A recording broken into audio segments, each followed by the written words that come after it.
Shira nods. Roja takes some strands of hay. She keeps one long strand intact and breaks others. She illustrates the value of notes this way. The long strand is a whole note. 2 half-size strands represent half notes. 4 quarter-size strands represent quarter notes.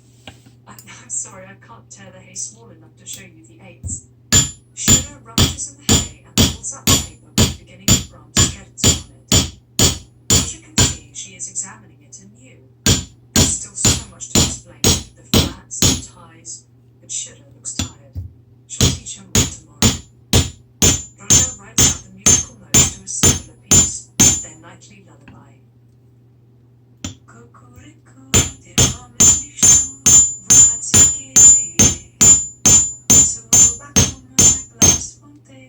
Was ist gegangen zu trinken, heißt mir und dir.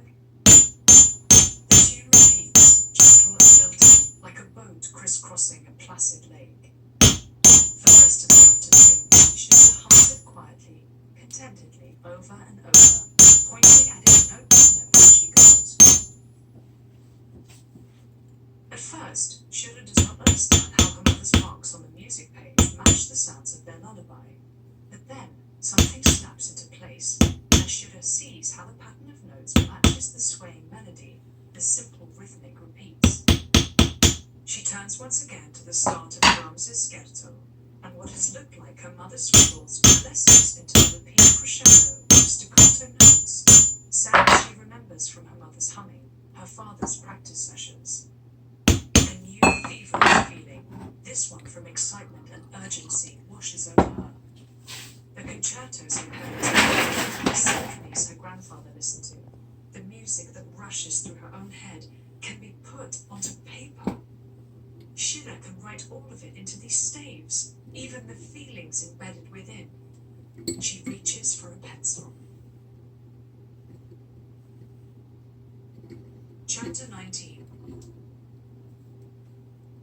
On a cool September day, frantic screams pierce the silence of the barn. Peering through a crack, Roja sees Cristina shooing a pig out of the root cellar. Next, the pig darting around the front of the barn squealing. What is it, Mama? Shh! A pig got loose. From the despair in Cristina's shouts, Roja guesses the pig feasted on the winter store. Roja had watched as the family stockpiled the harvest and stowed it in the cellar, hoping to avoid a German raid. It seems the pig sniffed it out. Roja thinks, this could be what finally exiles her and Shira from the barn.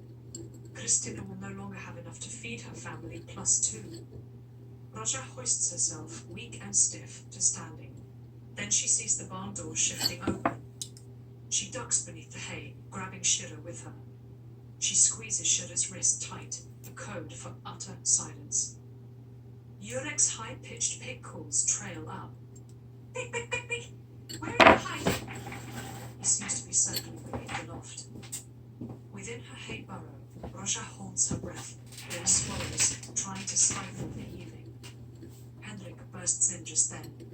Jurek, come out of there! But Tata, the pig, this instant! His voice carries a note of fear. Roja keeps hold of Shira's wrist, long after the barn door closes. She insists they remain buried into the dark. Shira grows restless and tries to wriggle her hand away, but Roja doesn't let go. Their bellies growl. Cristina does not arrive with soup. Henrik does not visit either. Eventually, Roja unwraps half an old potato she's saved and gives it to Shira. Shira eats it and afterwards sucks on a small pebble to keep her mouth occupied. Mama, tell me again why we are hiding from Jurek. Because he might tell someone we're here. Who? I don't know. A past schoolmate, a neighbor? It's too dangerous. The Vishnevskys know we're here. They're helping to keep us safe. Mama. Roja doesn't answer immediately. She listens to the gathering night, wonders if there's a chance Henrik will come. What did we do wrong? We didn't do anything wrong, Shira. It's very difficult to explain. Did they get the pig back into the pen? Yes. I want to go home. Weak with hunger, Roja drifts off to sleep. She waits to find Shira hunched over the pad of paper, scribbling on a new sheet. Shira has managed to draw staves, crooked and uneven, but legible, with symbols resembling the treble clef on some and the bass clef on others. Except for the last, all the staves are filled with notes. What's going on there? My music? You are writing it? Just from what I told you? I need to tell you about key signatures and rests and... A sideways glance at the paper, and Roja can see two lyrical melodies intricately entwined. Astonishment catches in her throat. The tunes Shira hums have always been advanced, but this composition is another level entirely. Is her child a prodigy? I am writing a violin part and a cello part. You could play it with tap. Shira looks up, worried. Roja turns away but manages to say, "It's brilliant, Shevka. Maybe you'll learn the violin one day and we'll play it together." Kristina comes to the barn before dawn. Roja fears she'll take stock of the rabbits, but her eyes are focused on Shira. Is she asleep? Roja nods. I think you should move her. What? For her safety? I know someone who is part of a network that hides children. Shira would be better off in a convent orphanage than in this barn. Roja jolts to a stand, her legs tangling in hay as she takes a step backward, her thoughts ringing in protest. Absolutely not. I will never part with my girl. She hovers over Shira now to see if she's woken her. She struggles to breathe. Roja is aware that the risks here have become too much to bear. The fruits are high and low, and Kristina surely knows about Henrik's spirits. She must see him duck into the barn on his way back from the tavern. Well, it's a perfect sound. Roja packs them off for their few possessions. She will collect Shira and get out now. To where, she doesn't know. Only that the best for her and Kristina both. The nicks in the rafter top 460, more than she could ever have hoped for. I realize how much danger we've put you in. I am sorry, Roja says. She has seen Kristina, her arms tight around Nikosha's shoulders, ushering him away from the barn. Roja, it is for her sake. The nuns will see to it that she gets exercise and schooling. She'll be far safer hidden among the devout. Roja stops moving and stares hard at Kristina. She has a kind face, deer-like. The curled blonde hairs at the nape of her neck, too short to be swept into her high bun, puff around her face like soft cotton. Is it her faith in her Christian God that drives Kristina to make such an offer?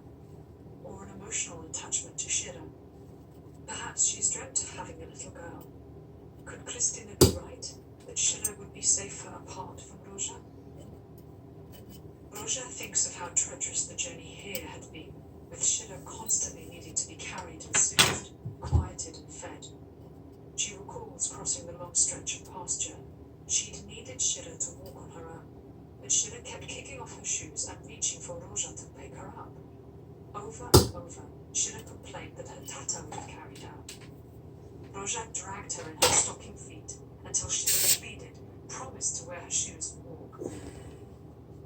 You can arrange for this? As I told you, I know someone who does this work.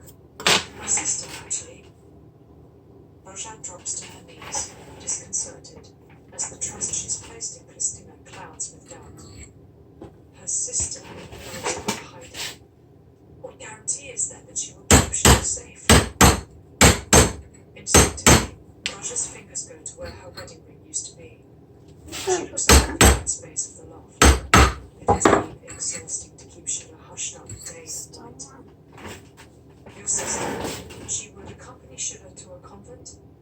Yes. Why do you help us so? Roja blows. Kristina's motivations continue to confound Roja. Might she like separating Roja from her girl? A way of punishing her for Henrik's attentions? Kristina looks squarely at Roja. In God's eyes, your child is no different from her. She deserves every chance to live. Roja looks away, chastened.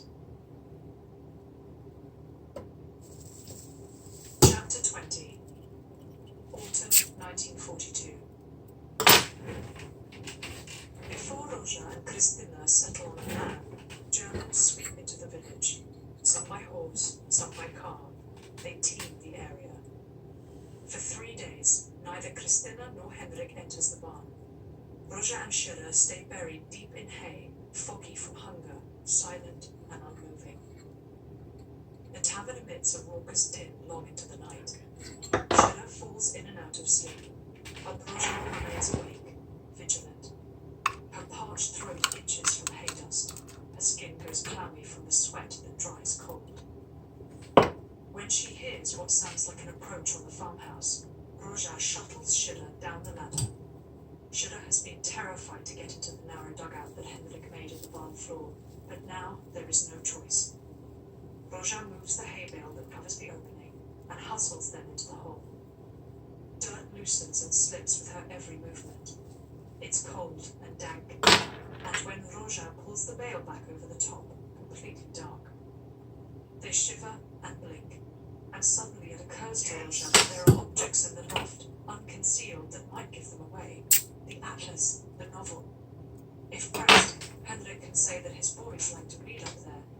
But what about the other things? The needle and thread, the alphabet pages. Jurek and Piotr are too old and much too young for them. And the music pages. No one in Henrik's family plays an instrument. How can Henrik possibly explain these things? Far worse is the waste, which surely smells terrible after so many days. Neither he nor Kristina could come to remove it. In her haste, Roja didn't think to cover it.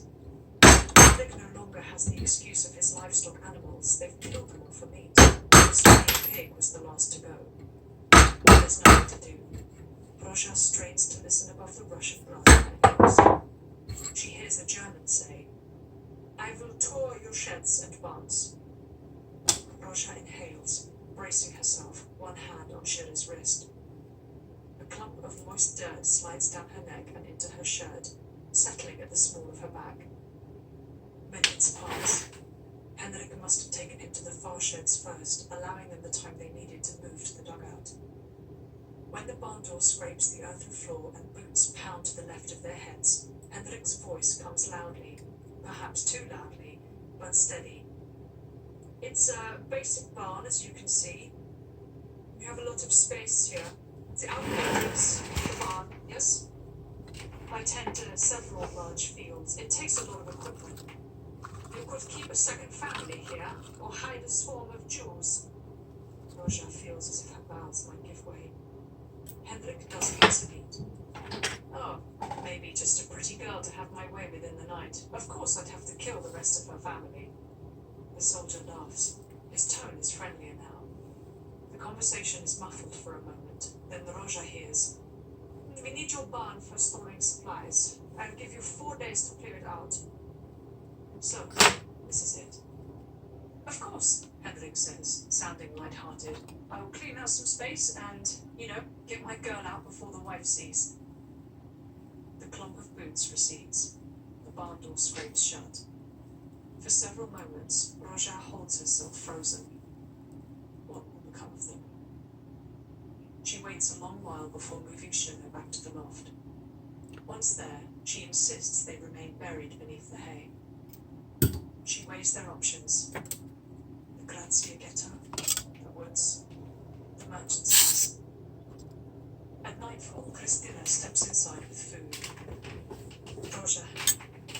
Roja attempts to disentangle herself from the hay, to stand, but her legs shake terribly. I know. Kristina's pails hold twice as much as usual, barley soup and radish salad. She speaks in the most formal Polish, coded to keep the conversation above Schiller's comprehension. Arrangements for Schiller are nearly set. False papers, a transport plan, her placement in a convent orphanage. "Where?" Roja asks. "In Celestin." "How far is that from here?" Others refused Roja. This one said yes. "But how far?" "Nearly 300 kilometers, due south." 300 kilometers. Roja slides back to sitting and gathers Schiller close. What better alternative does she have? She can't know what safety she can secure for Shira with her or apart. She tightens her clasp around her girl, her lips moving in a loop of prayer.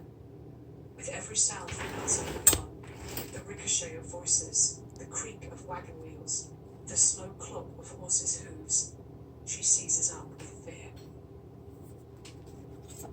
The streets are quiet now.